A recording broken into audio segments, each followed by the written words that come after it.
Okey, suara saya macam tak kuat. Kuat tak? Kuat.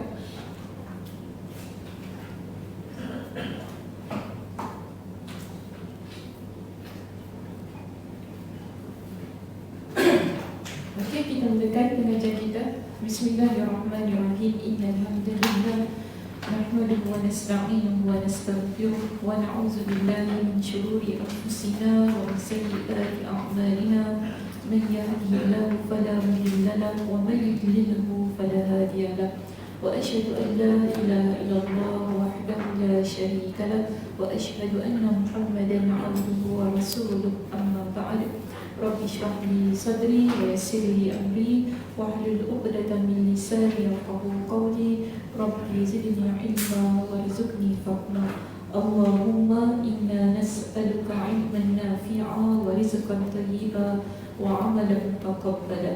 Assalamualaikum warahmatullahi wabarakatuh. Khabar semua hari ni? Alhamdulillah. Semua sampai dah? Mana? Ada belum sampai? On the way. On the way? Masa lambat? Dah 13. Oh, sebab terlalu cepat hari ni. Ada tak ada kat sana 13. Okay. Liza mana? On the way. On the way. Kak Ram on the way juga. Oh, ni sebab apa? Sebab raya ke lambat macam mana? Kedai kopi. Kedai kopi.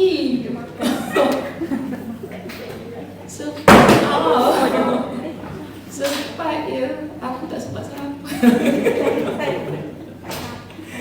Kita tak sempat sarapan. Usaha tak sempat sarapan. Nak beri sarapan dulu. Ya Allah, tak apalah. Sekali rasa bahagia. Satu tanya soalan kita tak boleh jawab pula, dia belum makan. Oh, tanya soalan tak boleh jawab. Ya, sebab belum makan. Ya ke Cik Ana? Cik Ana dah makan belum Cik Ana? Kita sarapan. Dah sarapan dah? Oh, maknanya boleh jawab lah ni. Cik Ana. Siapa dah makan kat tangan? Oh, semua tak nak makan. Semua takut kat tangan. Oh, Cik Salimah.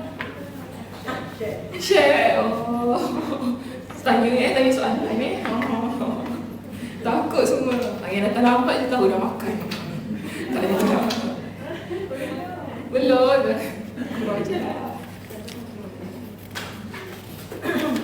Okey baik, hari ini insyaAllah kita sambung pengajian kita di muka surat berapa kita? 11. Kita masuk pada perbincangan keutamaan ilmu tentang asma dan sifat Allah. Jadi hari ini kita akan bincangkan tentang keutamaan pertama berkaitan dengan asma dan sifat Allah. Asma apa?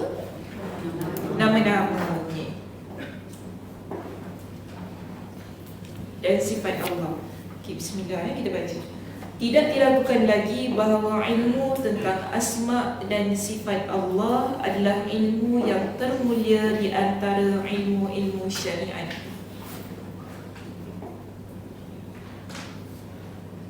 Ilmu tentang asma dan sifat Allah ini memiliki maksud dan tujuan yang paling suci dan agung di antara ilmu lainnya. Kerana terkait erat dengan objek paling mulia yang wajib diketahui, iaitu Allah Subhanahu wa Ta'ala. Pengenalan tentang Allah dan pengetahuan seputar asma, sifat dan perbuatannya adalah ilmu yang paling agung secara keseluruhan. Jadi perenggan pertama ini ingatkan kepada kita bahawa ilmu yang sedang kita pelajari pada hari ini ialah ilmu berkaitan dengan Allah. Maka sebab itu ianya dilihat sebagai ilmu yang paling suci, paling agung, paling mulia. Sehingga daripada ilmu tersebut kita dapat kenal Allah berkaitan dengan nama-namanya, sifat Allah itu bagaimana dan juga perbuatan Allah Subhanahu wa Ta'ala. Jadi di sini dia kata keinginan untuk senantiasa mendapatkan keredaan Allah Subhanahu wa Ta'ala ataupun Tabaraka wa Ta'ala merupakan tujuan yang termulia. Jadi dalam hidup kita ini kita ada tujuan-tujuan kita yang tertentu lain sebagai seorang yang beriman kepada Allah. Maknanya tujuan kita ni bukan tujuannya kenapa kita hidup, bukan untuk makan. Begitu kan? Kan kata tujuan kenapa hidup? Makan lah sosok, tak makan mati gitu. Tapi tujuannya lah untuk mencari keredaan Allah Subhanahu Wa Taala. Okey, redha tu maksudnya apa? Keredaan Allah. Dia bukan redha yang orang kena kita betul redha, bukan tu. Tapi kita redha Allah. Redha Allah tu apa? Kak Noh macam jawab Kak Noh. Dia fikir macam ahli pemikir tu. Macam mana Kak Noh? Yang Allah suka. Yang Allah suka. Okey, kita lock dulu jawapan tu. Yang Allah suka. Selain itu, silakan. Nak duduk depan Kak Nisa? Duduk belakang. Selain itu, Cik Anam. Dah makan kan? Menerima. Okey, yang Allah suka, yang Allah terima, lagi. Selain itu.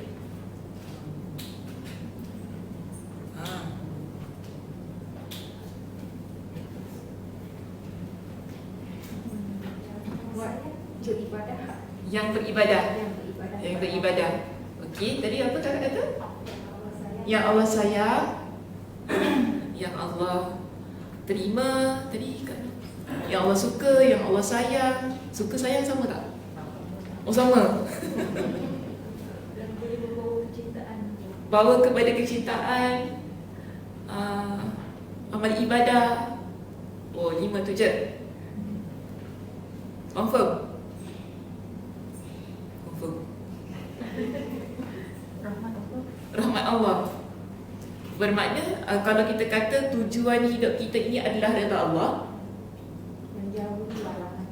menjauhi larangan Allah. Yang kita buat sesuatu ibadah ke atau pekerjaan ke atau ibadah lah. Okey, maaf Kak. Apa biasanya kita buat untuk menggapai redha Allah? Biasanya perbuatan yang kita buat untuk mendapatkan redha Allah. Kebaikan. Lagi? Buat amal soleh. Lagi? Apa dia? Masuk Zoom?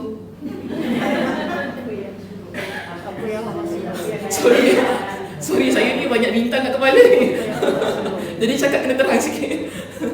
Apa yang Allah suruh kita buat. Okey. Jadi sekarang kita faham macam ni. Seseorang yang dia nak mendapatkan redha Allah, jika kita kata tujuan hidup saya ialah nak mencari redha Allah, so apa yang kita buat? Iaitu kita buat apa yang Allah suruh, kita tinggalkan apa yang Allah larang. Jadi bila seseorang insan dia melaksanakan semua perkara itu, dia buat apa yang Allah perintahkan, dia taat kepada Allah, kemudian dia meninggalkan segala larangan Allah, ini bermakna segenap kehidupan dia itu dia berusaha mencari redha Allah Subhanahu Wa Taala.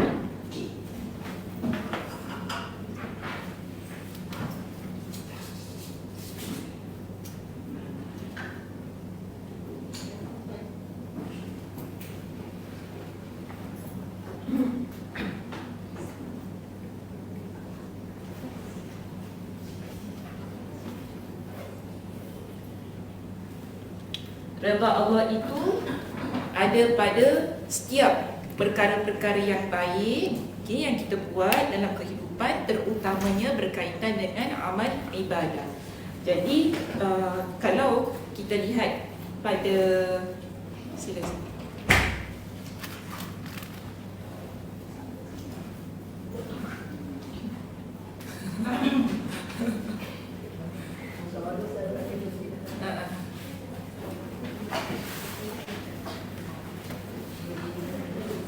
Jadi kalau kita lihat pada penerangan ni di kalangan para ulama, mereka menyatakan bahawa redha Allah itu ialah bittiba'i awamirihi, dengan mengikut perintah Allah, wal ibti'ad amma naha anhu, dan dengan menjauhi apa yang dilarang. Allah bila sesuatu perkara Allah larang, kita jauhi. Segala perkara yang Allah perintahkan kita ikuti. Ini merupakan cara untuk kita mendapatkan keredaan Allah. Jadi tujuan kita dalam hidup ini ialah nak mencari keredaan Allah Subhanahu Wa Taala. Sebab itu kita tak ada sesuatu yang spesifik bila kita kata tentang redha Allah di sini. Bermakna kalau kita bekerja, bekerjanya ialah tujuan untuk mencari redha Allah. Bermakna macam mana tu? Yes, cari yang halal. Lagi amanah, jujur, kan? Kita buat kerja itu dengan sungguh-sungguh. Ini kita panggil sebagai mencari redha Allah. Jadi kalau apa lagi dalam kehidupan kita ni? So, sama juga bila kita belajar contohnya. Belajar nak cari redha Allah tu bagaimana? Belajar dengan sungguh-sungguh, faham, kemudian kita amalkan ilmu itu, tak berbangga dengan ilmu tersebut. Ini semua merupakan cara untuk kita menggapai redha Allah dalam kehidupan.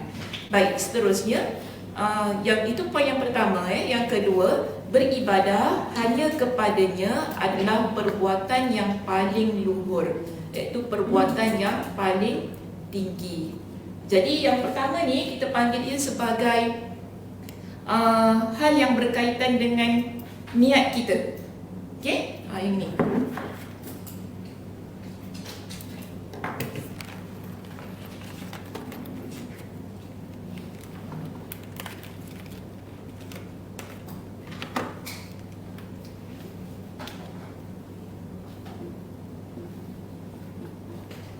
Jika yang kedua di sini kan sebut tadi apa?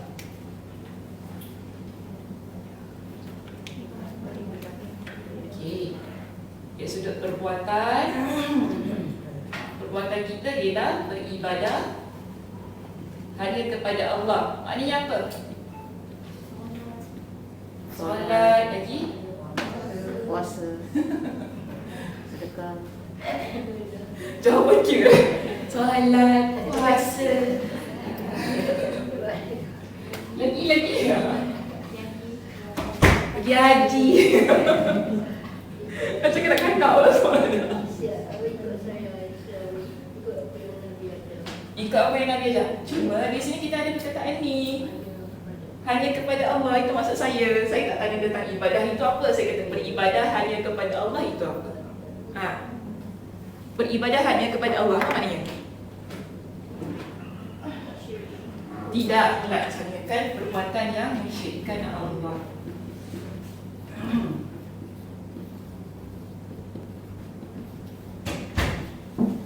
Okey, kita ada yang ketiga di situ, dia kata apa? Pujian kepada dirinya, itu kepada Allah Subhanahu Wa Taala dengan menyebut asma dan sifatnya. Memuji dan mengagungkannya adalah ucapan yang paling baik. Jadi yang ketiga ini ia mewakili ucapan kita.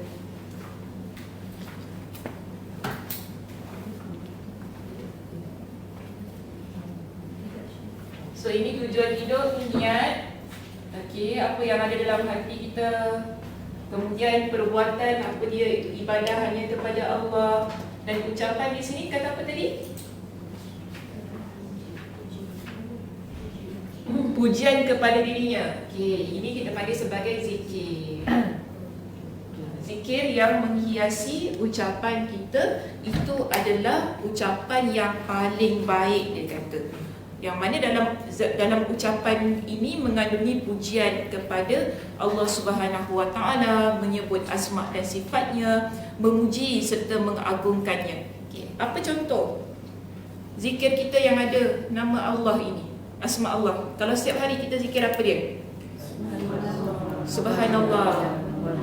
La ilaha illallah. Okey, itu je. Itu semua orang tahulah. Aisyah pula aku. Itu semua orang tahulah. Al-Quran. Lagi? Simple. Hari-hari kita baca Ayatul Kursi. Hari-hari baca. Itu zikir ke doa? Doa. Hasbi Rabbi Jalallah. Alamak, lain sikit. Hasbi Allah wa ni'mal wakil. Okey. Itu Subhanallah bihamdi. Ya, boleh. La ilaha illallah. Itu je. Ya Latif. Bolehlah sebab ada nama Allah. Ya Jalal wal Ikram semua. Dia macam nak nyanyi. Ya zal jalali wal ikram. Okey. Cantik. Setiap hari kita baca ni kan, Bismillahilladzi la yadurru ma'asmihi syai'. Itu kan ada nama-nama Allah, tak ada fikir ya. Fikirnya yang simple-simple saja ya. Yang kita bacakan Bismillahilladzi la yadurru ma'asmihi syai'un fil ardi wala fis sama' wa huwas sami'ul 'alim. Berapa kali baca setiap hari? 3 kali. Pagi. Banyak kali lah. Takut salah. Banyak kali lah. Pagi, petang, malam. Dia nampak saya tengok dia banyak kali lah. Pagi, malam. 3 kali pagi, 3 kali malam. Pagi, malam, siang, subuh. Lepas subuh. Lepas subuh, asar. Wah, mengetahui sungguh semuanya di sini. Subuh, asar dengan 3 kali pagi, 3 kali petang.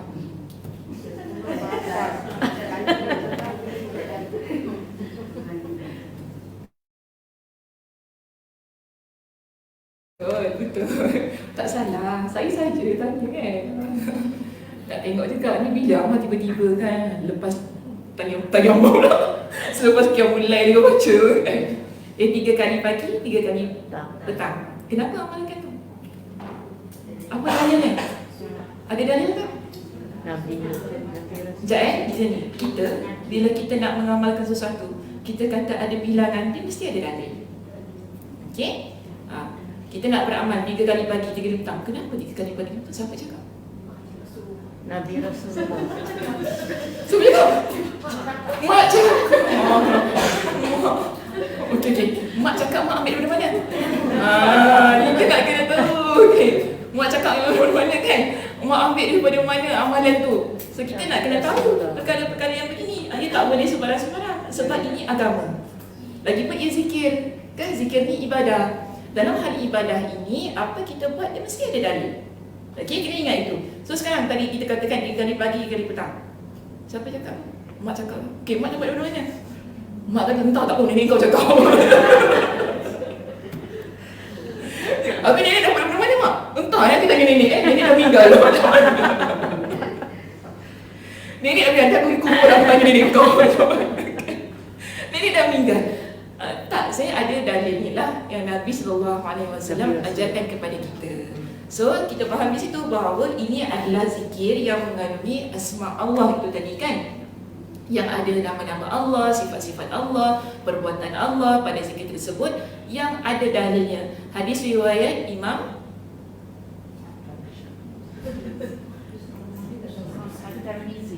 bukan. Dah mak cakap ya. Dah cakap hadis riwayat mana pun tak tahu. Hadis riwayat Imam Abu Dawud dengan sanad yang sahih kan. Nabi kata, kelakar pula. Nabi kata siapa yang membaca man qala bismillahilladzi la yadurru ma'asmihi syai'un fil ardi wala fis samai wa huwas sami'ul 'alim 3 marrat, 3 kali. La tusibahu faj'atu bala'i, dia tidak akan ditimpa dengan balak yang secara tiba-tiba pada diri dia. Ini keutamaannya kenapa kita baca Bismillahilladzi la yadurru ma'asmihi tu tadi kan. Kerana Nabi kata siapa yang baca 3 kali tu pada waktu petang, dia tidak akan ditimpa dengan sesuatu bahaya yang datang secara tiba-tiba. Secara tiba-tiba tu maksudnya apa? Aksiden contoh. Kita aksiden ni orang kata malam tak berbau kan. Kita tak expect benda tu boleh berlaku kan, tiba-tiba puang kau dilanggar. Mendadak. Benda yang mendadak. Perkara-perkara mungkin tengah jalan tiba-tiba pasu jatuh. Na'udzubillah kan. Sebab perkara yang kita tak tahu dia akan berlaku pada diri kita. Jadi sebab itu Nabi kata Allah siapa yang jaga siapa yang baca ayat doa itu tadi lam tusibuhu faj'atu bala'in hatta yusbih. Kalau kita baca 3 kali pada waktu petang itu, iaitu lepas asar kan, dia akan dijaga sampai subuh esoknya. Ya Cik Ana. Nak cerita tentang nak cerita? Sila Cik Ana. Persilakan. Boleh saya minum air kejap? Adalah minum. Cerita saya nak cerita dengan Baca Bismillahirrahmanirrahim. Cik Ana tahun 1999 89. Lama Cik Ana. Umur saya berapa tahun tu? Saya primary Masa 2. tu Singapura elektrik terbakar orang banyak mati kena gitu. Oh ya? Kali saya cara kebetulan hantar anak saya pergi sekolah. Ha. Dia nak ambil pergi sekolah. Sekali bawa payung. Sama sipur biasa saja. Memang saya amalan ni doa ni lah. Sekali elektrik tu Ustazah kena payung saya. Kena payung. Daripada Aku dah kat atas. badan saya semua terbakar tu Ustazah. Badan Besi. Cik Ana terbakar. Mirror semua badan saya. Orang semua datang tempat saya. Ustaz kata, Aunty, apa tu you order ni like, ibu, kenapa? Kenapa kamu terbakar tau ibu? Saya pun terperanjat tau. Sebab tu saya rasa goyang-goyang tu merah saya, tapi saya tak tahu apa. Tapi tak tahulah yang diri terbakar. Tak tahu. Orang Rasa yang sejuk tahu. saja ya? Macam sekali tu Ustazah, tapi biar saya tahu semua tinggal tak apa-apa lah kan. Sebab dia tak rasa kan. Oh. Sampai kaki saya dah agak bukit kan. Sipur saya kan. Dia kata, Aunty, kakak tahu, tak pasal nanti terbakar. Kenapa pula aku terbakar? Sebab aku tak rasa pun aku terbakar. Jadi Cik Ana ingat-ingat. Cik Ina baca yang hari-hari nanti hari pagi. Oh, Masya Allah. Itu dibaca semasa Tengok subuh sama asar. untuk asar. Sebab tu Nabi kata sesiapa yang baca 3 kali selepas subuh tu pada waktu pagi, dia akan dijaga sampai waktu petangnya. That's why kita baca 3 kali pagi, 3 kali petang. Kan bila kita baca 3 kali pagi, Nabi kata kita akan dijaga sampai pada waktu asar nanti. Jadi bila kita baca lepas waktu asar tu pula, dia akan jaga sampai esoknya subuh. So dia punya cycle macam tu. Kita ulang. Tapi kalau terjadi juga, itu adalah qada dan qadar Allah. Yang tu saya dah baca tau, kenapa kena dari sini juga? Kadang-kadang macam makcik ya Allah ya Tuhan. Saya dah baca, dari sini juga kena langgar macam tu kan. Itu kita panggil sebagai qada dan qadar Allah. Kita pun tak boleh nak elakkan. Kan dah begitu tertulisnya. Cuma sebagai usaha kita, dalam kehidupan kita ini, kita usaha untuk mengamalkan apa yang diajar oleh Nabi SAW itu. Jadi Nabi ajarkan kepada kita yang mana kita nampak dalam ayat dalam doa itu kita sebut apa? Bismillah, dengan nama Allah. Kan bismillahilladzi la yadurru, dengan nama Allah yang tidak memudaratkan, ma'asmihi syai'un, dengan nama itu tidak ada sesuatu pun boleh memudaratkan, yang ada di bumi maupun yang ada di langit, tidak ada satu pun yang boleh memudaratkan. Wa huwas sami'ul alim. Ini yang kita panggil sebagai sifat Allah, yang Maha mendengar, yang Maha mengetahui. Okey, baik. So itu berkaitan dengan yang ketiga lah. Jadi perbanyakkanlah ucapan-ucapan, zikir-zikir yang ada nasnya. Bagi saya itu terbaik, kerana biasanya nas-nas yang sahih ini memiliki keutamaan-keutamaan yang telah dijanjikan oleh Nabi SAW. Jadi beginilah kehidupan kita ni, kita ada satu tujuan hidup, dua perbuatan, ketiga ialah ucapan, yang mana setiap satu daripada itu memiliki perkara-perkara yang khusus antara kita dengan Allah Subhanahu Wa Taala. Iaitu kalau berkaitan dengan niat kita tadi kan, tujuan hidup ialah mencari redha Allah Subhanahu Wa Taala, atau mengejar redha Allah. Yang kedua, kalau berkaitan dengan perbuatan, apa yang kita buat? Beribadah hanya kepada Allah. Jangan buat perkara-perkara yang mensyirikkan Allah. Tak kiralah sudut ucapan, perbuatan, amalan, kan semuanya bersih. Okey. Kemudian yang ketiga, ucapan tadi berkaitan dengan zikir. So banyakkan zikir kepada Allah Subhanahu Wa Taala dengan zikir-zikir yang diajar oleh Nabi sallallahu alaihi wasallam ya. Mudah-mudahan ucapan-ucapan kita adalah ucapan yang berkat, akhirnya dapat memberikan banyak keutamaan dalam sepanjang kehidupan kita. Okey, seterusnya di sini. Di atas itu semua, itu semua yang 3 perkara ni tadi kan yang dah kita bincangkan, itu semua tidak lain merupakan fondasi utama agama Nabi Ibrahim alaihissalam yang diserukan oleh semua nabi.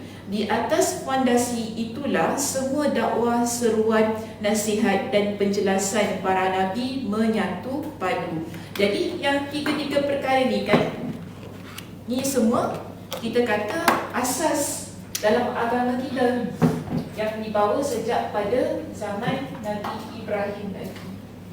Ada sempit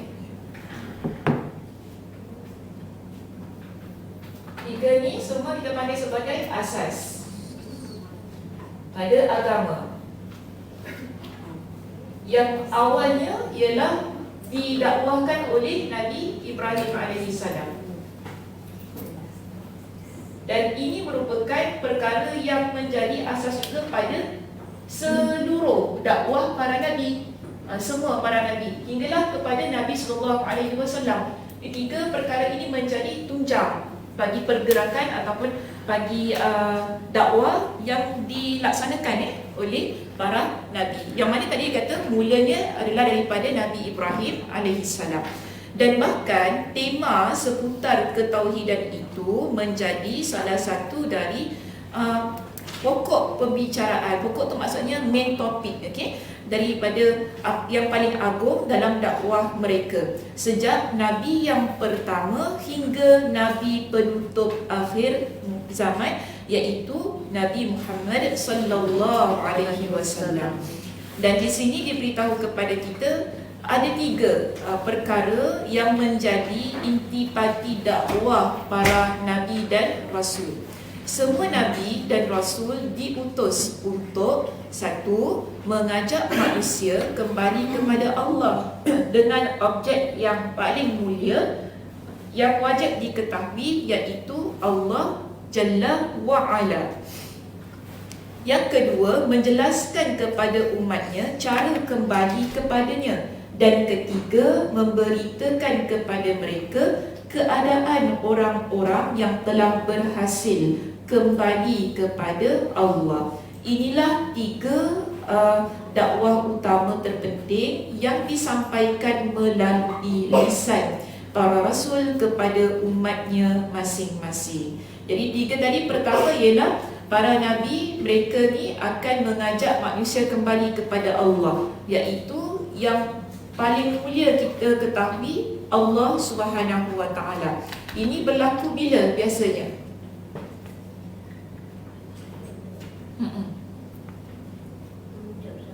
Mengucap syahadat. Okey, kalau kita nak kata pada dakwah, takkan kita nak kata bila kita jumpa orang mengucap. Dia tak macam tu kan? Dia tak boleh gitu. Kita jumpa siapa, non muslim ke muslim ke apa, kau mengucap. Jadi dakwah ni maknanya kita ajak orang pada kebaikan kan? Takkan kita nak suruh mengucap saja. Jadi apa biasanya di sini? Tadi dia kata, kan dia kata mengajak manusia kembali kepada Allah. Jalan yang benar. Okey. Cuba bagi saya contoh peristiwa yang berlaku pada nabi ya. Contoh pada nabi ke, ataupun pada nabi-nabi yang terdahulu, Nabi Ibrahim ataupun Nabi Musa ke, macam mana? Satu contoh yang mana dia mengajak kembali kepada Allah.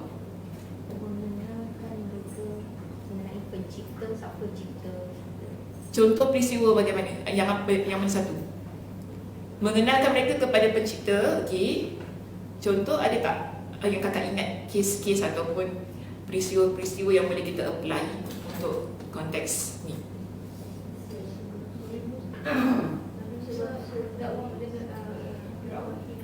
Nabi Musa dakwah Fir'aun. Dia cakap apa? Oh, tak ingat. Dia cakap apa? Dia tanya aku. Dia cakap apa? Apa dia?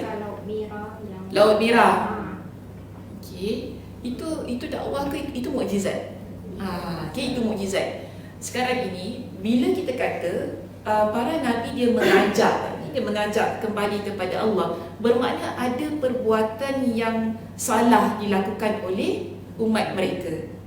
Kalau kita nampak pada zaman Nabi Musa kan, ada semua dah bawa cerita Nabi Musa kat sini kan. Pada zaman Nabi Musa tu ada Fir'aun. Apa yang Fir'aun buat? Dia mengaku dia Tuhan lagi. Dia buat piramid tu untuk, dia buat piramid kononnya untuk naik ke atas lah, macam naik ke atas, jadi dia boleh tengok orang kat bawah. Kita minum dulu. Macam mana? Dia boleh tengok orang kat bawah. Okey, dia buat piramid. Piramid lah. Sama-sama salah sebut. Dia buat piramid. Lagi?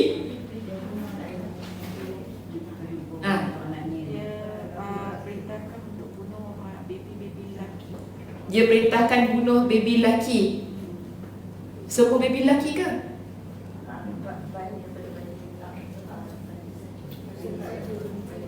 Daddy Bani Israel. Dia daripada keturunan apa? Firaun. Kipti. Okay, Kipti. Keturunan Mesir Kipti. Ondon go. Ondon go. Adik-beradik pun tak tahu ke? So, member sebelah pandai pun. Okay, daripada keturunan Kipti kan. So dia suruh supaya anak-anak Bani Israel ni yang di kalangan lelaki dibunuh, yang dihidupkan perempuan. Sepanjang masa ke macam mana? Alternate years. Alternate years. Alternate years ya? Alternate years. Okay, betul, alternate years. Jadi kita nampak macam ini. Ada perbuatan yang salah dilakukan oleh satu kaum ini. Allah Subhanahu Wa Taala utuskan para nabi untuk mengajak mereka kembali kepada Allah, kembali kepada jalan yang lurus. Contoh, Firaun dia mengaku diri dia sebagai Tuhan kan. Nabi Musa datang dakwah kepada dia, mengenalkan kepada dia dengan Tuhan yang sebenar. Siapa yang menciptakan dia, siapa yang memberikan segala-galanya yang dia miliki, daripada sudut tahta, kerajaan, kekuasaan. Tak bermakna bila dia memiliki semua itu, dia itu Tuhan. Jadi Nabi Musa AS bersama dengan siapa? Nabi Harun. Dan slow je jawab. Nabi Harun datang kan untuk berdakwah kepada Firaun supaya sedar kedudukannya adalah manusia biasa, hamba kepada Allah Subhanahu Wa Taala. Jadi di kalangan para rasul, para nabi dan rasul, intipati dakwah mereka yang pertama biasanya itu mengembalikan umat mereka kepada Allah. Sama juga dengan Nabi SAW. Nabi diutuskan kepada asalnya ialah kepada kaum Quraisy Makkah kan, yang merupakan tempat kelahiran baginda di situ kan. Kemudian di situlah kita dapati berlakulah penyembahan berhala, penyiksaan terhadap hamba-hamba, banyak berlaku diskriminasi. Nabi SAW datang, Nabi SAW kenalkan atau dakwahkan kepada mereka ini tentang Allah Subhanahu Wa Taala yang Maha Esa. Yang mana Allah Subhanahu Wa Taala ciptakan mereka ini perlu kembali kepada Allah, kembali kepada agama yang benar, penyembahan Allah Subhanahu Wa Taala yang satu-satunya. Jadi itu merupakan intipati yang pertama semua nabi, tak kira siapa pun nabi yang Allah Subhanahu Wa Taala utuskan. Yang kedua tu tadi kan menjelaskan kepada umatnya cara kembali kepada Allah. Caranya bagaimana? Secara umum bagaimana cara kembali kita kepada Allah? Taubat. Okey, senang. Kita ambil begitu ya. Secara umum bila kita kata kembali kepada Allah ialah bertaubat kepada Allah. Jadi di kalangan para nabi bila mereka berdakwah ni kan dah ajak orang kepada Allah Subhanahu Wa Taala, takkan nak tinggalkan macam tu saja. Mesti ada cara bagaimana nak bawa mereka untuk kembali kepada Allah, iaitu dengan mereka bertaubat.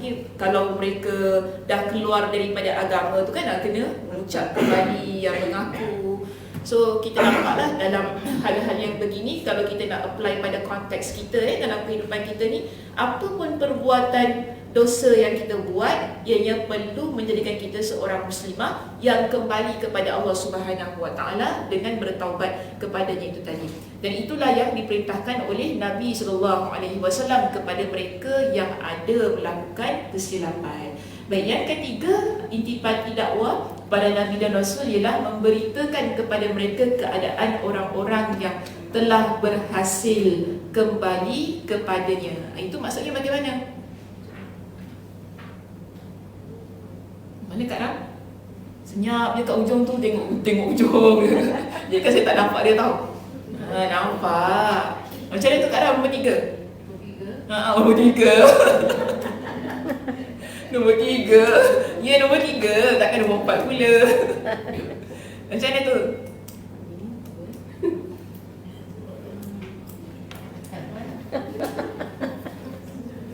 Ada headline.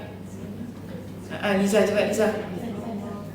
Kalau Liza tak dapat, Kak Noh tak dapat, Kak Zah. Sederik ni. Habislah. Sederik ni. Macam mana? Maksud nombor 3 tu. Lama betul baca. Next. Kak Noh, bila kata next. Kalau saya berdoa tu, no, jawablah no. Kalau tak, aku kena jawab. Macam mana? Dia mesti ada kaitan dengan yang nombor 2 tadi. Nombor 2 tadi kita taubat kan? So sekarang nombor 3, Nabi memberitakan kepada mereka keadaan orang-orang yang telah berhasil kembali kepadanya, iaitu berjaya bertaubat tadi, apa yang akan kita peroleh? Syurga, pahala, perlindungan daripada Allah Subhanahu, dan perlindungan kepada dari Allah Subhanahu Wa Taala, kan, keutamaan-keutamaan orang-orang yang soleh. Ini poin nombor 3. Itu maksudnya. Jadi 3 perkara ini biasanya lah yang disampaikan oleh para nabi kepada umat mereka dalam berdakwah agar mereka tetap berada di atas jalan yang lurus. Sebab tu dia kata tadi, inilah 3 pokok dakwah terpenting yang disampaikan melalui lisan para rasul kepada umatnya masing-masing.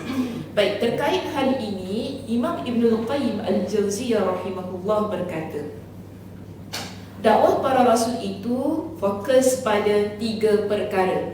Okey, tadi atas ada 3 kan? Sekarang dia nak kuatkan lagi statement yang di atas, lalu dia berikan kepada kita dengan 3 lagi perkara fokus yang terdapat dalam dakwah para rasul. Pertama, memperkenalkan Allah Subhanahu Wa Taala sebagai Rabb mereka, sebagai Tuhan mereka. Di dalamnya dikenalkan asma, sifat dan perbuatan Allah. Jadi yang pertama kita nampak di situ, bila para nabi dan rasul berdakwah, mesti kenalkan dengan sifat Allah, kenalkan dengan nama-nama Allah, dengan perbuatan Allah. Contoh kita kata para nabi ni biasa akan beritahu Allah itu maha mengetahui apa yang kalian buat, Allah itu maha esa, Allah itu yang menciptakan langit dan bumi. Ini biasa. Macam Nabi Ibrahim kan, dia berdakwah kan, dia tanya kepada ni, siapa yang ciptakan matahari kan, Tuhan kalian mana satu? Oh ni besar, mereka suka. Oh kalau gitu kita Tuhan lah dengan ni sebab ni besar kan. Oh ni lagi bagus, kita beriman pula dengan ni. Tukar-tukar kan Tuhan ni kan. Jadi di situ cara para nabi itu ialah memperkenalkan kepada kaum mereka tentang siapa yang menciptakan diri mereka, siapa yang menciptakan alam. Ini untuk membuktikan tentang perbuatan Allah. Okey, sifat-sifat Allah yang maha segala-galanya. Baik, yang kedua, mengenali cara dan metod untuk mencintai Allah, iaitu dengan cara berzikir, bersyukur. Jadi ini 2 cara kita nak dapatkan kecintaan Allah Subhanahu Wa Taala. Ibadah sebagai bukti kecintaan serta kemuliaan dari hamba kepadanya. Jadi macam mana ni beribadah sebagai bukti kecintaan? Kita ada 3 di sini disebutkan tadi. Mengenali cara dan metod untuk mencintai Allah. Jadi di kalangan para nabi, mereka ini bukan sahaja memperkenalkan Allah kepada kaum mereka, tetapi setelah itu mereka juga ajarkan cara bagaimana untuk menjadi hamba Allah yang mendapat kecintaan Allah. Jadi pertama dia sebutkan tentang syukur. Kita kalau bersyukur dapat kecintaan Allah. Betul? Betul ke salah? Betul. Betul. Cara berzikir tu dapat kecintaan Allah? Dapat. Okey. Jadi syukur dengan zikir saja ke? Ikhlas. Ikhlas. Oh, kuatnya ikhlasnya. Ikhlas. Okey. Ikhlas lagi?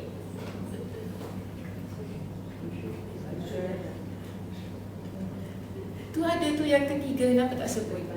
Beribadah. Beribadah sebagai bukti kecintaan. Sebab bagi saya ni, zikir dengan syukur semua orang boleh buat. Betul tak? Senang kan? Ke susah? Syukur. Kita apa-apa semua syukur. Alhamdulillah.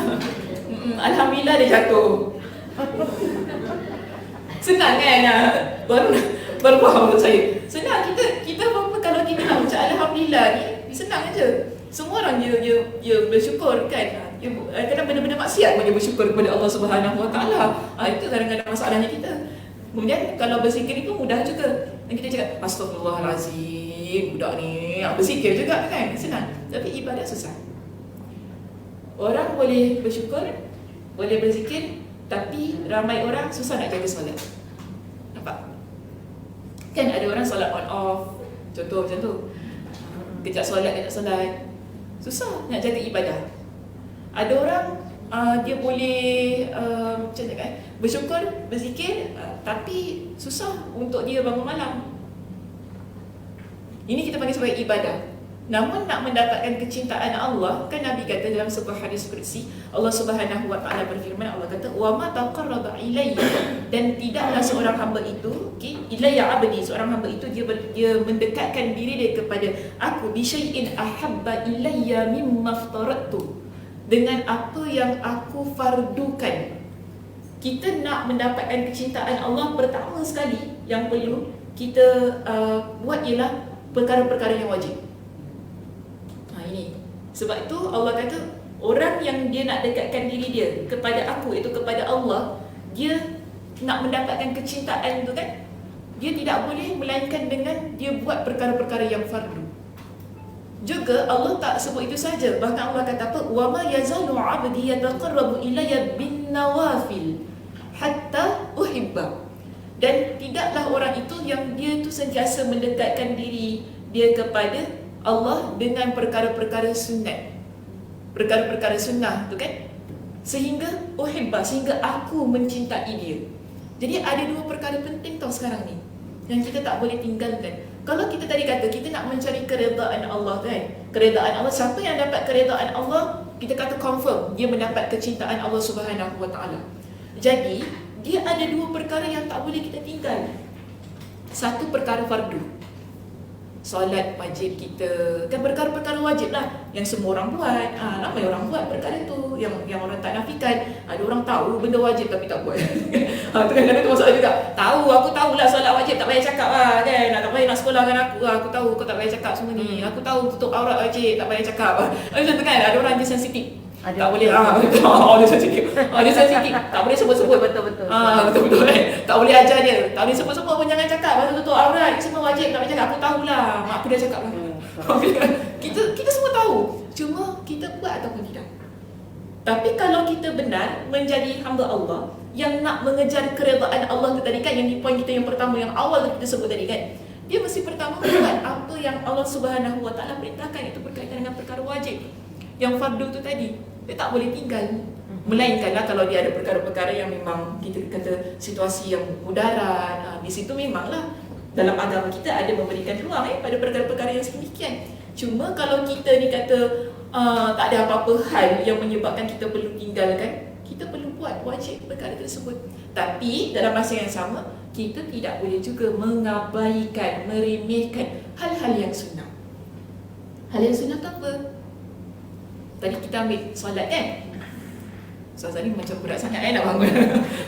Tak, saya ni dah baju kan, saya dah terselit-selit semua. Tempatnya sempit ni. Okey. Solat ni wajib. Setuju? Setuju. Kalau saya tak setuju, sila keluar. Maknanya salah channel. Okey lah. Wajib. Okay, solat itu wajib. Tapi kita ada solat sunat kan? Ya. Adakah kita berpada saja dengan solat yang wajib? Kita mesti buat juga perkara yang sunat ini. Sunnah. Contoh apa solat sunat? Tahajud. Tahajud dah lagi? Dua. Tahajud tu sunat Tahajud sunat ke? Sunnah. Sunat. Betul sunat sunat lah. Okay. Lagi? Dua. Duha. Oh, Masya Allah. Dan duha belum? Dah. Okay. Lagi? Rawatib tu apa? Ba'diyah qabliyah. Apa tu qabliyah ba'diyah? Bila jelas ya, kita ni orang awam cakap rawatib qabliyah ba'diyah, benda apa kau cakap? Orang-orang baru masuk, orang-orang baru dengar kuliah, apa benda rawatib qabliyah ba'diyah? Mana aku tahu lah. Kena cakap dengan jelas. Maknanya solat sunat yang kita buat sebelum ataupun selepas kita buat solat wajib. Okey. Jadi apa lagi ada? Witir. Lagi istihara. Nak buat apa istihara? Kita istihara je kahwin. Betul tak? Kenapa kalau istihara ni masa kahwin ni? Pasal lagi tak boleh istihara ni. Saya balik kalau jumpa pasal istihara ni, pasal kahwin. Dia nak tengok muka siapa yang muncul. Apa saja. Lagi apa? Tarawih. Oh, tarawih. Betul lah, jangan lupa tarawih ni. Tarawih. Apa ya? Solat tasbih boleh. Cuma itu ada perbincangan ni lah solat tasbih ni. Nanti ikut dalil dia lah sebab tasbih ni ada juga yang kata tak sahih. Tapi tak apalah, Ustazah letak je lah kat sini. Itu je. Hajat. Ada hajat tu. Yelah, apa-apa solat sunat mutlak lah, senang lah cakap gitu kan. Jadi sekarang kita ada solat sunat. Allah ingatkan pada kita tadi, kalau nak dapatkan kecintaan Allah tadi kan, hamba aku itu dia mendekatkan dirinya kepada aku dengan perkara yang wajib. Kita ambil contoh hari ini dah solat. Jadi bermakna kita solat 5 waktu kita yang fardu itu kita tak tinggal. Cantik. Kemudian Allah ingatkan dia juga adalah hamba yang mana berterusan melaksanakan an-nawafil, iaitu solat sunatnya. Kalau ikut kepada contoh inilah, sebab perkara sunatnya ada banyak. So kita nampak di sini, kalau kita dah buat solat sunat, solat wajib tadi kan, kita cubalah sikit-sikit buat mana yang mampu. Kalau kita boleh buat yang tadi rawatib tadi kan, qabliyah ba'diyah, kita buat. Kalau siapa boleh bangun tahajud hari-hari, alhamdulillah, silakan. Siapa nak buat tarawih hari-hari? Ingatkan nak ya juga Saya kalau cakap semua ya kan. Cik Rahim faham. Tarawih tak 5 hari-hari ya. Ini tarawih buatnya bila? Bulan Rejab? Ramadan. Bulan Ramadan. Sebaik ingat. Dah berapa bulan dah tinggalkan tarawih ni? 3 bulan. 3 bulan. 3 bulan berapa hari tak ingat? Gurau je lah kat Aisyah dia, gurau je. Kan, tak mengantuk. Okay. Istihara nak buat hari-hari boleh? Boleh. Istihara apa tu? Tak apalah. Banyak benda kita nak istihara ni kan. Kita nak buat keputusan dalam kehidupan ni. Ada banyak perkara. Bukan tu saya masa kahwin. Dia dah kahwin dah, tak payah. Dia untuk anaknya ke apa kan. Anaknya baru jumpa jodoh lah. Aku istihara untuk anak aku macam tu. Okey, jadi kita nak mendapatkan kecintaan Allah tu kita kuatkan dengan kedua-dua amalan ini. Sebab apa? Penting juga dalam hadis Nabi SAW yang lain, Nabi ingatkan kepada kita, amalan pertama yang akan dihisap ialah solat. Jadi Allah akan lihat. Nabi beritahu saya sebutkan secara mafhumnya ya. Tadi yang tentang fardu dengan sunnah ini hadis riwayat Imam Al-Bukhari. So, bila kita sebutkan tadi yang berkaitan dengan solat fardu, solat wajib, Nabi ingatkan kepada kita solat yang adalah amalan yang pertama yang akan Allah Subhanahu Wa Taala hisab. Dan Allah ini, Masya Allah ya, Maha Pengasih, Maha Penyayang. Sebab itulah ni kita panggil sebagai Asmaul Husna. Maha Pengasih, Maha Penyayang, sangat rahmat kepada hamba dia ini. Dan dia kata kalau Allah dapati solat fardu kita ni kan ada macam kurang markah dia tu kan, kita tak tahu dah macam mana nanti kan. Cuma Nabi kata bila ada kekurangan pada solat fardu kita, Allah akan suruh malaikat lihat pada solat sunat kita untuk digabung, dikopakkan supaya berat timbangan pada amal solat kita. Allah tak kata, wah ni solat fardu ni rompong-rompong ni tak payahlah sudah, dosa dah sudah. Tak, Allah kata cuba cari lagi, tengok lagi macam mana hamba ni ada tak dia buat amalan-amalan sunat dia, bagaimana kat situ. Lihat, kemudian gabungkan, akhirnya dia menjadi satu penghisaban yang baik untuk kita. Ini keutamaanlah kenapa kita jangan remehkan perkara-perkara yang sunat itu tadi. Jangan berpada, walaupun saya tak nafikan lah kalau orang itu dia hanya pegang solat 5 waktu saja dah memang boleh masuk syurga. Bukan kita kata tak boleh masuk syurga ke? Boleh saja. Sebab tu pun Nabi kata kan, orang perempuan ni kalau dia jaga solat 5 waktu je pun dah boleh masuk syurga. Cuma kita kena faham juga, syurga ni ada berbagai macam peringkat.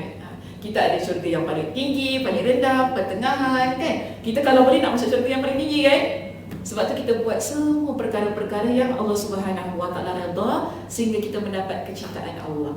Dan Allah juga cinta kepada hamba ni, pasti bagi saya di situ cintanya taklah sama kan. Takkanlah orang yang solat 5 waktu Allah cinta nak sama dengan kecintaan Allah pada orang yang buat solat 5 waktu dengan solat nawafil. Kita tak kata Allah benci kepada orang yang hanya solat 5 waktu. Allah tetap cinta orang yang solat 5 waktu. Tetapi bahkan Allah lebih cinta kepada orang yang mana dia solat 5 waktu dan dia ada solat sunatnya. So kita nak dapat yang lebih tu kan. Apa-apa tentang Allah, kita pasti inginkan yang lebih. Jangan kita berpada. Sebab rasa macam ni tau, kita dalam hidup kita semua nak lebih. Tahu tak? Perkara dunia semua nak lebih. Nak kaya, kan? Nak kereta bagus, tahu tak Kak Siti? Nak kereta bagus. Kalau makan pun makan nak sedap-sedap, kan? Yang chicken-chicken ni semua tak nak. Oh, low class. Macam tu kan? Kita semua nak perkara yang ada kelas dalam hidup. Tapi kenapa berkaitan dengan syurga tak nak yang ada kelas lagi? Kita kena usaha supaya kita ni masuk syurga dalam keadaan yang berkelas. Berkelas macam tu. Ada orang masuk syurga tak dalam keadaan berkelas Ada orang masuk syurga dalam keadaan yang merangkak. Nabi SAW ada ingatkan kepada kita tentang orang yang terakhir masuk dalam syurga. Bagaimana keadaan yang merangkak. Allah keluarkan dia daripada api neraka, dia merangkak masuk dalam syurga. Ini yang terakhir, orang terakhir begitu keadaannya. Tapi masuk syurga. Alhamdulillah juga, Alhamdulillah. Namun takkan kita nak kata, akhirnya masuk syurga juga, tak apalah, yang penting masuk syurga. Dia tak gitu. Sebagaimana kita dalam hidup kita ni kan, kita nak kejarkan yang terbaik. Begitu juga tentang syurga kita. Kita kalau boleh nak masuk syurga ni dalam keadaan yang tanpa dihisap. Siapa orang yang tanpa dihisap tu masuk syurga? Ingat tak Nabi kata? Yang tidak pernah mensyirikkan. Yang tidak pernah mensyirikkan Allah lagi? Yang tidak apa tu? La yaktahun. Apa tu? La yastarqun. Dah, aku belum jawab. Ya, kalau tahu dia jawab lagi satu. Yang tak believe in horoskop. Yang dia apa tu? Yang dia tak minta diruqyah. Dia tak minta diruqyah tu maksudnya jampi-jampi merepek lah. Kalau kita sakit perlu diruqyah tu memang perlulah kan. Dia tak minta diruqyah. Yang kemudian tak berubat dengan besi panas. Ni orang-orang yang begini. Yang tidak satu la yatatayyarun, yang tidak ada tiarah. Tiarah tu apa? Cik Ana? Yang apa ni? Yang percaya kepada bad luck, good luck. Orang yang begini, Nabi kata mereka akan masuk syurga straight terus. Tanpa dihisap. Kita kalau boleh nak masuk syurga dalam keadaan begitu, takkan kita nak masuk syurga dalam keadaan yang merangkak. Ada orang kata, kalau Nabi kata siapa yang mengucap la ilaha illallah confirm masuk syurga. Betul lah, betul. Tapi bagaimana amalan kita? Ada orang, jangan lupa ada orang Allah Subhanahu Wa Taala masukkan dia dalam neraka dulu. Dah bersih semua. Lama tu kan baru Allah keluarkan masuk dalam syurga. Kenapa? Sebab dia beriman kepada Allah. Dia masuk neraka tu bukan sebab dia tak beriman, tapi dia masuk neraka kerana amalan dia yang ada maksiat, yang dia tak bertaubat kepada Allah. Tapi kita nak ke masuk neraka ni? Itu soalan dia. Tak nak sebab neraka tu sangat azab. Nabi ingatkan kepada kita, yang paling ringan azab api neraka, kamu dipakaikan dengan sandal yang diperbuat daripada api neraka. Kita pakai je sepatu tu, otak kita menggelegak. Itu paling ringan. Bayangkan kalau kena celup keseluruhan badan. Sebab itu, kita mesti ada keinginan saya nak masuk syurga. Tapi adakah itu hanya keinginan dan azam semata-mata? Bagaimana caranya? Usaha perjuangannya. Itu yang perlu kita usahakan daripada sekarang. Kan?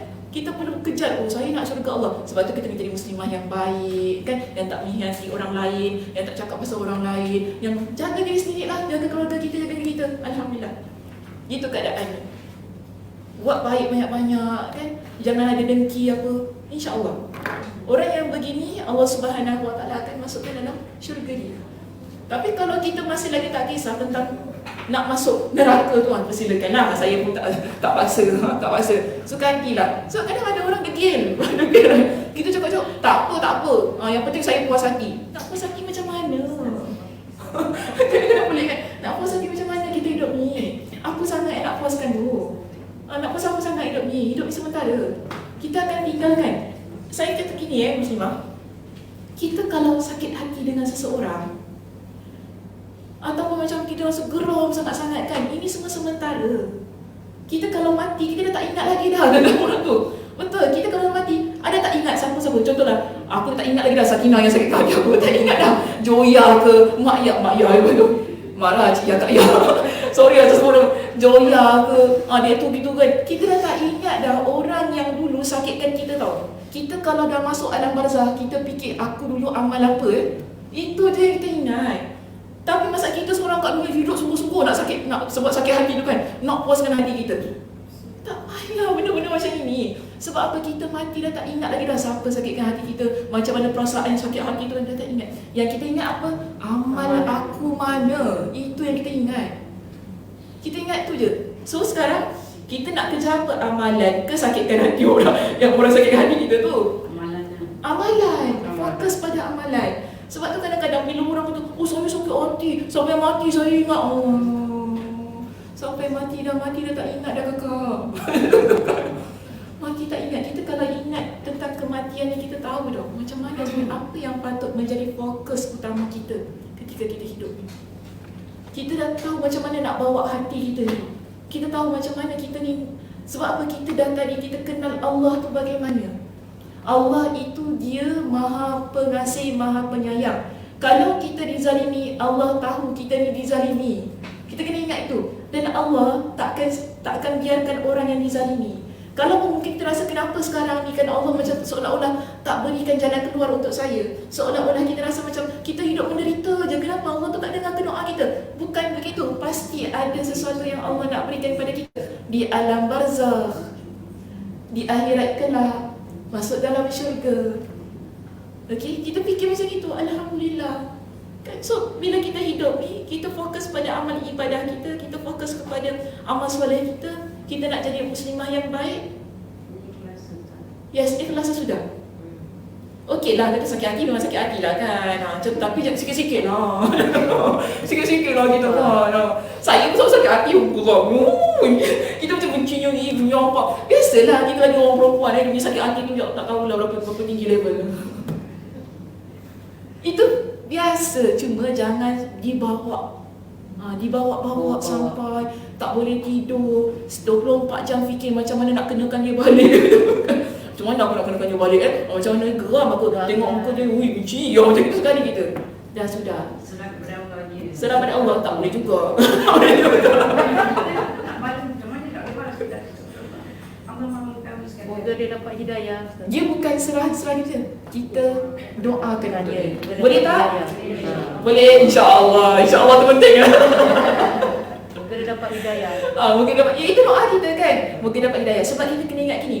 Bila kita doakan untuk saudara kita yang baik-baik, Nabi kata apa? Ada malaikat di atas kepala kita yang mengaminkan doa itu dan mendoakan perkara yang sama untuk kita.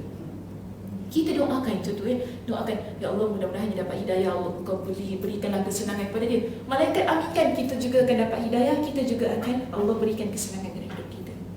Kita fikir itu sajalah. Kita fikir itu saja. Tapi tak bermakna kalau betul-betul kita ni dizalimi betul-betul kita tak boleh buat ataupun kita tak boleh tuntut pengadilan, kita tak boleh bawa pergi court apa, boleh saja. Bukan saudara kata tak boleh kau doakan je lah untuk dia, tak boleh lah macam tu. Kalau betul-betul lah kan orang curi duit kita ke rompak duit kita, kata alhamdulillah rumah kena rompak. Itu dah salah pengamalan kan. Kenapa kau tak pergi report polis? Tak payahlah, aku doakan baik-baik je lah untuk rompak. Boleh gitu? Tak boleh lah. Itu salah juga kan. Itu salah juga. Ini maksud saya benda-benda yang kadang-kadang kita kan kawan-kawan apa kan, kita tiba-tiba terplan on gitu kan. Kita kawan-kawan dia macam dia buat something lah pada kita sakit hati ke apa. So kita sudah-sudahlah tu nak saya sikit-sikit. Jangan buat sampai mati. Kadang-kadang kita ni pun kan. Masalahnya ini kan, jumpa orang tu situ. Masa tu sampai satu Singapura tahu kisah kita. Nak macam tu? Tak nak. Tak nak lah. Kita kalau boleh dah sudah lah kan. Apa-apa kisah, mungkin kita ada kisah keluarga, kisah kita dengan kawan-kawan kita, antara kita sudah. Okay, jangan kita bawa-bawa kan sakit hati sampai biar semua orang tahu aku sakit hati. Macam biar aku canangkan kepada dunia-dunia, lihatlah kesakitan yang aku rasa. Drama Astro Ada orang tak boleh move on ke? Itu masalahnya. Itulah yang masalahnya. Jadi, gini ya, kalau kita faham tentang fokus hidup kita tadi nak mencari keredaan Allah, kita tahu kan tujuan hidup saya nak cari keredaan Allah, kita akan jadi orang yang mudah move on dengan apa yang berlaku pada hidup kita. Sebab kita tahu, dah lah kalau aku habiskan masa hidup kita kan nak fikir pasal orang yang sakitkan hati kita tu kan, macam mana nak cari redha Allah tu, dia terganggu. Kita tak fokus dengan ibadah kita. Ibadah ni ingat orang sakit hati ni macam tu kan. Ini pergi masjid dia sakit hati kan. Jadi susah. Ibadah kita terganggu. Kita nak fokus ibadah pun susah, nak khusyuk solat pun susah. Apa-apa kita fikir tentang orang yang sakitkan kita, itu masalahnya. Jadi kalau kita faham tujuan hidup saya ialah beribadah kepada Allah, itu Allah ingatkan kepada kita, wa ma khalaqtul jinna wal insa illa liya'budun. Tidaklah aku menciptakan jin dan manusia ini di atas muka bumi melainkan untuk beribadah kepada aku. So kita tahu fokus saya ialah beribadah kepada Allah, mencari keredaan Allah. Jadi apa-apa yang berlaku dalam kehidupan saya ini, redha Allah yang menjadi tujuan utama saya. Itu yang menyebabkan kita lebih mudah untuk next. Dahlah sudahlah next. Dia dah sangat sudahlah kan. Ada banyak lagi perkara yang kita nak hadap. Ada banyak lagi perkara yang kita nak tempuhi dalam kehidupan kita, yang mana kita rasa benda ni dah berlalu sudah. Kita berhubungan dengan perkara itu, mudah-mudahan Allah Subhanahu Wa Taala, kalau ada perkara-perkara yang tak baik, Allah Subhanahu Wa Taala berikan kepada kita dengan kebaikan. Kita doa yang begitu dan kita terus fikir tentang apa yang berikut yang kita nak hadapi. Dan mudah-mudahan apa yang kita nak hadapi itu adalah perkara yang terbaik untuk kehidupan kita. Okey, baik, seterusnya di sini. Kita lihat di muka surat yang berikutnya. Yang ketiga, yang ketiga. Memberitahukan kepada mereka ganjaran pahala akan mereka terima setelah merengkuh cinta Allah, berupa syurga yang terhampar berbagai kenikmatan di dalamnya itu tadi.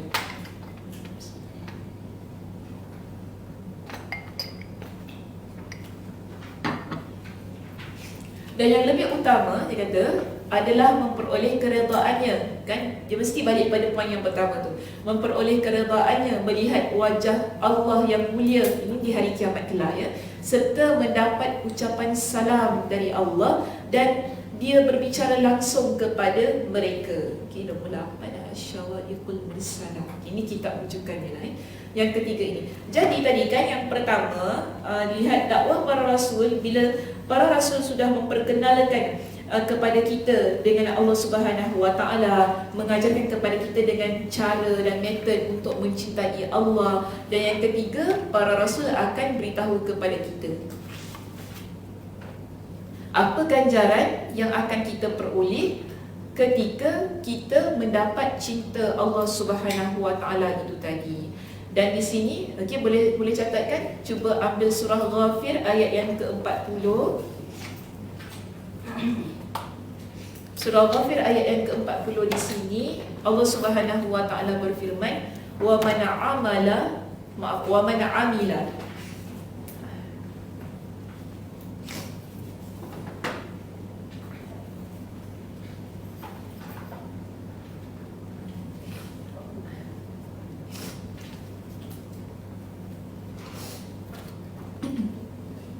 وَمَنْ عَمِلَ صَالِحًا مِنْ ذَكَرٍ أَوْ أُنْثَى وَهُوَ مُؤْمِنٌ فَأُولَئِكَ يَدْخُلُونَ الْجَنَّةَ يُرْزَقُونَ فِيهَا بِغَيْرِ حِسَابٍ.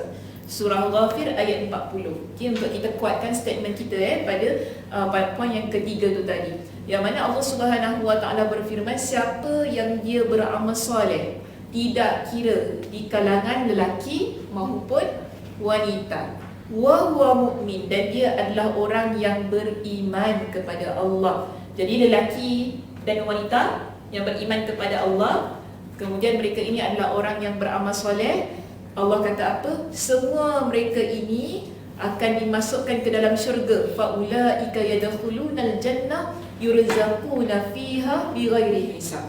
Mereka itu diberikan dengan rezeki di dalam syurga tersebut dengan tanpa hisab. Tanpa hisab tu maksudnya tanpa hitungan, sangat banyak, sampai kita tak mampu nak kira dah rezeki yang Allah berikan dalam syurga tu sebanyak mana. Dia tak dapat kita tandingi dengan rezeki yang kita ada ketika kita hidup di atas muka bumi ini. Baik, Imam Ibnul Qayyim juga memaparkan pokok-pokok dakwah Nabi, iaitu dakwah-dakwah Nabi yang utama seputar perkara yang mulia ini. Jadi dia ceritakan secara menyeluruh ya apa yang Nabi SAW lakukan dalam dakwah baginda. Nabi SAW memperkenalkan kepada manusia tentang Rabb mereka, iaitu tentang Tuhan, tentang Allah yang sebenarnya. Rabb yang wajib mereka sembah, Tuhan yang wajib mereka sembah sebatas akal fikiran dan juga kemampuan mereka menangkap pengetahuan tersebut. Tak jarang Nabi SAW menjelaskan dan mengulanginya lagi. Jadi Nabi tak ingatkan kepada umat baginda sekali, Nabi ingatkan banyak kali. Sepanjang Nabi hidup ini, bila Nabi ajak kepada tauhid, kepada akidah yang benar, bila orang dah beriman, Nabi tak tinggalkan begitu saja, tapi Nabi tetap ingatkan. Sama juga kita belajar agama kan. Kita belajar agama, mungkin dulu kita dah pernah dengar dekat kelas Ustazah Hafsah kan? Jadi kita dengar kelas Ustazah Sakinah, jadi kita ulang lagi kan. Banyak perkara dalam agama ni kita ulang. Jadi kita dengar perkara yang sama. Kenapa? Untuk kita jadi orang yang tak lupa tentang apa yang dah kita yakini dan imani itu. Seterusnya di sini dia kata, tak jarang, tadi dah baca, hingga akhirnya pengetahuan tersebut benar-benar terpatri. Beli binatang. Ke binatang serangga. Binatang besar sangat. Serangga. Hingga akhirnya pengetahuan tersebut benar-benar terpatri di dalam sanubari para hambanya yang beriman. Dan begitu menjadi sirnalah keraguan tentang zat Allah, laksana lenyapnya awan hitam yang menggantung di langit dari pancaran sinar rembulan saat purnama. Tinggi analogi.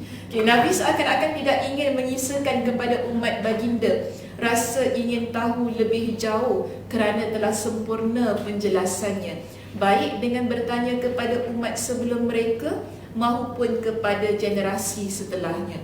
Nabi sendiri menjelaskan secara lengkap, rinci dan detail, sama lah makna tiga-tiga tu, melebihi penjelasan siapa pun yang berbicara seputar perkara itu. Ini sebagaimana firman-Nya. Okey, di sini Allah Subhanahu Wa Taala berikan kepada kita dengan firman-Nya dalam surah Al-Ankabut pada ayat yang ke-51. Awalam yakfihim anna anzalna 'alaikal kitaba yutla 'alaihim inna fi dhalika larahmatan wa dhikra liqaumin yu'minun. Apakah tidak cukup bagi mereka bahawa kami telah menurunkan kepadamu kitab Al-Quran yang dibacakan kepada mereka? Sungguh dalam Al-Quran itu terdapat rahmat yang besar dan pengajaran bagi orang-orang yang beriman. Jadi dalam Al-Quran yang Allah Subhanahu Wa Taala turunkan kepada Nabi SAW, dan Nabi SAW sampaikan kepada kita kan isi kandungan Al-Quran itu. Allah tanya kepada Nabi dan juga kepada umat Nabi SAW ni, tak cukup ke Al-Quran itu sebagai panduan bagi kehidupan kita ini? Al-Quran tu ada macam-macam kan dalam dia kan? Apa ada dalam Quran? Macam-macam ada. Macam-macam ada. Okey, tapi macam-macam ada apa benda? Dah keluar telur kedor. Benda dalam tu kan. Cuba sikit lah. Abang sikit. Apa dah? Apa ada dalam Quran? Cerita apa? Dia sebut tadi di sini ada rahmat dan zikra. Okey, dalam Al-Quran Allah kata inna fi dzalika, dalam Al-Quran itu dia ada rahmat. Rahmat itu apa? Okey, dalam kitab Tafsir Al-Azim oleh Imam Ibn Kathir rahimahullah, ketika dia mentafsirkan ayat ini, dia kata rahmat yang dimaksudkan dalam ayat surah Al-Ankabut ayat 51 ini ialah penjelasan terperinci tentang kebenaran dan penentangan terhadap kebatilan. Jadi dalam Al-Quran Allah jelaskan kepada kita perkara-perkara yang benar. Allah juga jelaskan kepada kita dalam Al-Quran ini dengan hal-hal yang batil.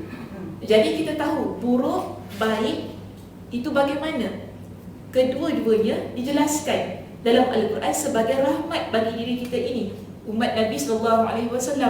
So kita tahu, oh ini salah, ini dosa, ini pahala, kan? Begitu dalam Al-Quran. Wa zikra, zikra ni kalau secara umum kita faham ia sebagai peringatan, pengajaran. Dan nama di sini pada pentafsiran kitab ini disebutkan bahawa ia adalah peringatan tentang turunnya azab yang akan menimpa orang yang mendustakan dan menyelisihi perintah Allah.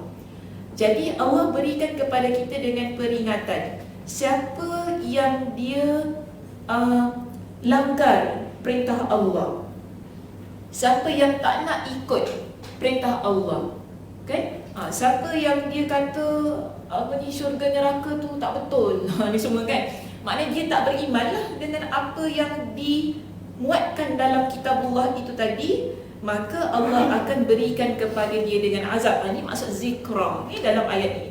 Allah akan berikan kepada dia dengan azab kerana apa? Dia mendustakan dan dia mengingkari ayat-ayat yang terkandung dalam kitabullah tersebut. Jadi kalau kita lihat di muka surat kita yang ke-13 di situ, betapa tidak Allah Subhanahu Wa Taala berikan kepada mereka dengan azab, berikan kepada mereka dengan hal-hal berkaitan dengan dosa tu tadi kan, kerana mereka mengingkari perkara-perkara yang sepatutnya mereka imani dalam Al-Quran itu. Bukankah baginda sallallahu alaihi wasallam sendiri yang mengatakan, qad taraktukum 'alal bayda'i layluha kanahariha la yaziru anha ba'di illa halik. Sungguh aku telah meninggalkan kalian berada di atas agama. Agama, Nabi kata apa? Alal bayda. Bayda tu cahaya, tau? Cahaya sebenarnya. Okay, di atas cahaya yang terang benderang. Ni dia terus terjemahkan. Patut kan kalau kita kata bayda tu dia sesuatu yang berwarna putih, cahaya yang berwarna putih. Lailuha kanahariha, agama yang terang benderang, gelap malamnya laksana terang siangnya. La yaziru anha ba'di, tidak ada yang menyimpang darinya sepeninggalku, illa halikun, kecuali orang yang binasa. Okay, hadis riwayat Imam Ibn Majah, hadis riwayat Imam Ahmad dan juga Imam Ibn Majah. Lihat angka kaki nombor 10. Hadis ini kalau dalam riwayat Imam Ahmad terdapat dalam Al-Musnad, kalau dalam riwayat Imam Ibn Majah dalam Sunan Ibn Majah nombor 43 tu di situ. Juga diriwayatkan dari perawi selain keduanya dari hadis-hadis Al-Irbal bin Sariyah. Sanad hadis ini sahih. Okey. Lihat juga kitab As-Silsilah As-Sahihah nombor 937. Jadi hadis ini sahih. Sebenarnya hadis ini berkaitan dengan wasiat Nabi yang terakhir. Ketika waktu itu Nabi ingatkan kepada para sahabat tentang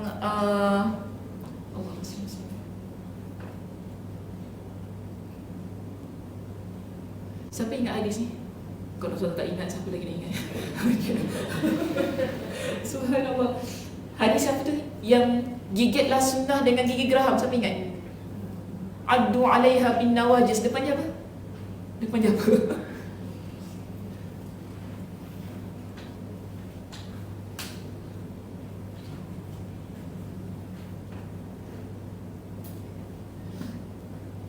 Okey, mafhumnya macam ni. Nabi kata, sepeninggalan aku nanti, kalian akan nampak, apa bahasa ni? Kalian akan nampak ada banyak perselisihan. Okey? Jadi Nabi kata apa? Ikutlah sunnah aku, alaikum bisunnati, alaikum bisunnati wa sunnatul khulafa ar-rasyidin. Nabi ingatkan kepada kita, hendaklah kalian berpegang teguh pada sunnah aku dan juga sunnah khulafa ar-rasyidin. Siapa? Khulafa ar-rasyidin itu siapa? Abu Bakar, Umar, Uthman, Ali. Maknanya sunnah para sahabat. Ini pesan Nabi. Sebab nanti selepas Nabi SAW wafat, kita akan nampak ada banyak perselisihan. Kan? Ada banyak pendapat, ada banyak ni kan pergaduhan kan. Jadi apa yang terbaik, Nabi kata ikut kepada sunnah Nabi. Ikut kepada apa yang dibuat oleh para khulafa itu tadi dan juga para sahabat. Ikut mereka. Jadi Nabi kata addu 'alaiha bin nawajid. gigitlah sunnah itu dengan gigi geraham. Gigi geraham ni kat belakang kan? Kenapa tak depan? Kunyah boleh gigi, kunyah gigi depan, gigi belakang? Belakang. Kalau kunyah gigi depan apa jadi? Pas mana je sikit. Maknanya tak kuat kan? Okey, maknanya tak kuat. Apa suka betul budak orang ni. Maknanya tak kuat. Nanti makanan tu tak hancur, kita main telan apa jadi? Rosak kan? Begitu juga Nabi ingatkan, kita kalau ikut sunnah Nabi ni gigit kuat dengan gigi belakang ni. Maknanya kuat sangat-sangat. Dia hancur lumat. Betul-betul kuat, kita tak lepaskan. Tapi kalau gigit dengan gigi depan, kita kata lepas. Gitu-gitu je gigit dah. Macam rabbit kan, gitu kan. Tapi tu rabbit lain, betul ke rabbit pakai gitu Tak tahulah, rabbit tak punya kan? Tak pernah pelihara rabbit lah. Siapa pernah pelihara arnab? Dia makan macam itu Gigit depan je. Tapi nak laju. Laju. Dia terus telan. Telan. Dia boleh makan benda-benda macam rotan. Masya Allah. Badan dia memang dicipta macam tu. Masya Allah Dia kuat tak belah cuba kalau kita. Aduh. Tak tahu apa jadi dengan badan kita. Tapi Masya Allah, Barakallah. Cuma kita tak boleh. Kita sebagai manusia, Allah ciptakan kepada kita, okey, gigi depan dia tak berapa kuat. Gigit boleh lah, cuma kalau nak kunyah, nak lumatkan makanan tu tak boleh kan? Sebab tu analogi yang Nabi berikan dalam hadis ini, Nabi kata apa? Gigit dengan gigi belakang, gigi geraham kat belakang tu kan. So kalau nak cabut susah nak cabut gigi belakang tu, ya Allah, taubat dah suka aku. Taubat dah suka. Dia punya sakit, na'udzubillah tau. Aduh. Lepas bius dia hilang, ya Allah, saya kata nak tidur susah, nak gini susah, nak gini susah. Tu saya katakan doktor saya taubat dah suka. Doktor pun tertawa. Taubat dah suka. Mungkin seumur hidup itu dia pernah dengar Ustazah Sakinah cakap taubat dah suka. Orang lain tak cakap. Jadi Nabi tinggalkan kepada kita dengan agama, dengan sunnah yang Nabi sebutkan dia seperti terang benderang, cahaya yang sangat terang benderang. Kalaupun kita berada di waktu malam, bila kita berada di waktu malam, cahaya itu tetap ada. Maknanya ia menerangi kegelapan.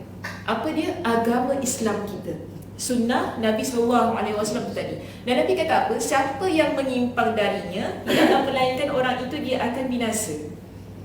Jadi bermakna siapa yang ikut agama Allah sebagaimana yang Nabi SAW bawa itu, mereka berada di atas jalan orang yang selamat. Tapi kalau dia menyimpang, halik, Nabi kata, orang itu akan binasa. Beliau SAW juga bersabda, "Ma ba'asallahu min nabiyyin illa kana haqqan 'alaihi ayyadulla ummatahu ala khairi ma ya'lamuhu lahum wa yanhahum 'an syarri ma ya'lamuhu lahum." Tidaklah Allah mengutus seorang nabi kecuali dengan kewajipan menunjukkan umatnya kepada kebaikan yang dia ketahui untuk diri mereka. Dia juga berkewajipan melarang mereka dari perbuatan keji yang dia ketahui untuk mereka. Hadis riwayat Muslim. Abu Dhar menuturkan Rasulullah SAW meninggalkan kami, iaitu Nabi wafat, dan tidaklah seekor burung yang membalikkan kepakan sayapnya di udara, melainkan baginda telah menerangkan ilmunya kepada kami. Abu Dhar menambahkan Nabi SAW bersabda, "Ma baqiya syai'un yuqarribu minal jannah wa yuba'idu minan nar illa wa qad yubayyina lakum." Tiada yang tersisa daripada pengetahuanku suatu pun amalan yang mendekatkan pada syurga dan menjauhkan dari neraka, melainkan telah dijelaskan semuanya kepada kalian. Hadis riwayat Imam At-Tabrani dalam Al-Mu'jam Al-Kabir. Lihat nota kaki nombor 12 di situ. Sanad hadis ini sahih ya. Jadi saya perlu ingatkan ya, kalau saya mengajar ni saya akan beritahu sanadnya sahih ataupun tidak. Sebab itu saya baca di sini. Sanad hadis ini sahih, lihat selengkapnya dalam kitab As-Silsilah As-Sahihah nombor 1803. Jadi kalau nak dapat penerangan lanjut kenapa hadis ini sahih, siapa yang buat dia sahih, boleh lihat dalam kitab As-Silsilah As-Sahihah. Nombornya diberikan dekat situ 1803. Baik, jadi terasa amat mustahil jika Nabi SAW mengajarkan umatnya adab membuang hajat, adab makan dan minum, masuk dan keluar Biasa ni apa actually Toilet. No, actually stand for what? Oh, okay. Ini bahasa Indonesia lah. Satu fikir juga betul-betul juga. Terima kasih. Dan keluar daripada tandas dengan begitu rinci dan lengkap. Namun baginda SAW meninggalkan umatnya begitu saja tanpa mengajarkan mereka ilmu mengenai Rabb mereka yang wajib untuk diibadahi. Ilmu inilah yang selalu diucapkan melalui lisan para nabi dan diyakini dalam hati mereka. Inilah puncak dari semua ilmu yang ada. Meraih pengetahuan mengenai itu semua adalah tujuan utama dan sebaik-baik pengetahuan yang didapatkan. Bagaimana mungkin baginda SAW lalai dalam menyampaikan ilmu tentang asma' dan sifat Allah ini, padahal keperluan umat baginda terhadap ilmu ini merupakan keutamaan yang pertama. Sungguh tidak ada kebahagiaan, kesuksesan, kebaikan, kenikmatan dan kenyamanan yang dirasakan manusia terkecuali dengan mengenal Rabb mereka, Zat yang wajib disembah. Hanya dialah yang menjadi satu-satunya tujuan hidup dan tempat berharap mereka. Jadi tujuan perenggan ini sebenarnya ingin mengatakan kepada kita, Nabi SAW dah mengajarkan kepada kita setiap sesuatu berkaitan dalam agama kita. Yang haram, yang halal, berkaitan perkara-perkara yang mendekatkan kita kepada syurga, yang menjauhkan kita daripada api neraka, semua Nabi SAW telah jelaskan kepada kita.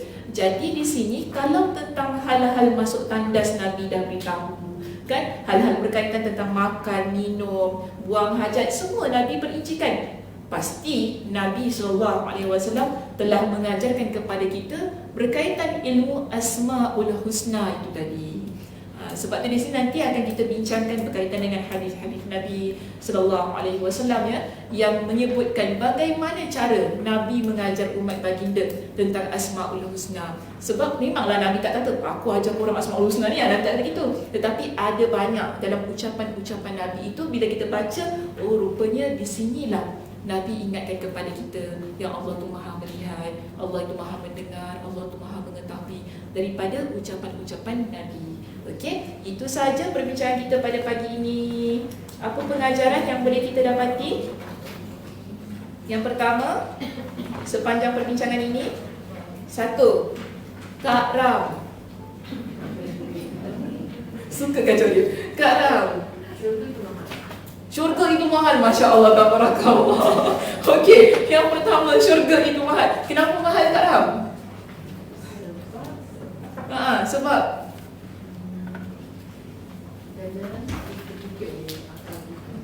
apa dia?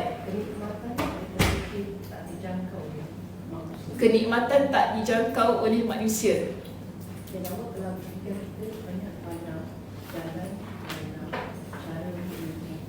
Banyak jalan, banyak cara untuk masuk dalam syurga. Sebab tu dia mahal.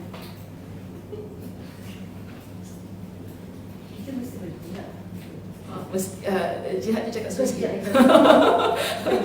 Kita mesti berjuang. Kita mesti berjuang. Tak saya correct. Okay. Kita mesti berjuang. Dilik jihad. Okay, dilik jihad. Kita mesti berjuang untuk mendapatkan syurga Allah Subhanahu Wa Taala, sebab itu dia mahal. Okey, baik, saya boleh terima. Yang kedua di sini, siapa cakap tu? Ya, cakap mana?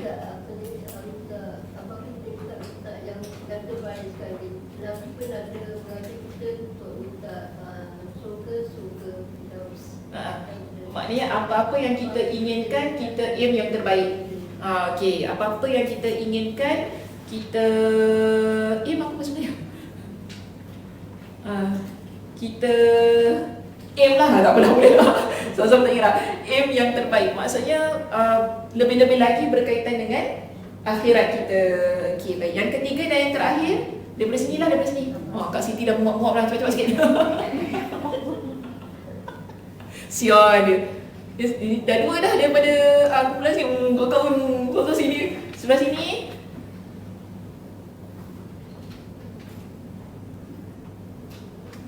Kak Hairani. Terbesar mata dia. Ada pengajaran untuk hari ni. takeaways lah kita kata yang boleh kita ambil. Tak boleh kat khas, lama tak nampak kat khas. Okey, dekat ni. Dia lagi.